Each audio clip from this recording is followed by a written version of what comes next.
एक हुआ था शिवोली में टूरिस्ट के ऊपर, उसका क्या अपडेट है? 4th and 5th की इंटरव्यूइंग नाइट में there was an incident in the area of Anjuna police station, जिसमें बेंगलुरु का 2 टूरिस्ट ने अंजना पुलिस स्टेशन में कंप्लेंट दिया है कि some people attacked them on 5th early morning.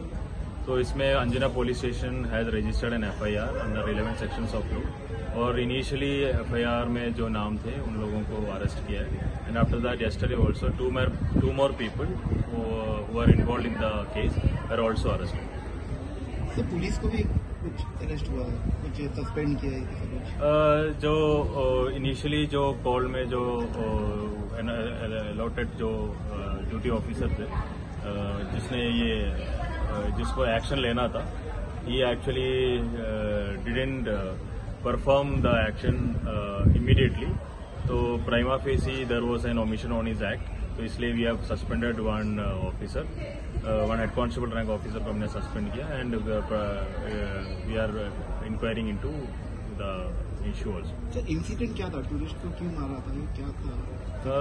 Basically they were coming out of some restaurant. वहाँ पे the complaint it is mentioned that he was in the car and the car dashed with a scooter. तो वो scooter के जो riding करने वाले लोग थे और उनके साथ जो साथिया थे, उन्होंने जाके इनको अटैक किया। सर सब लोकल थे ना? The people who were arrested are from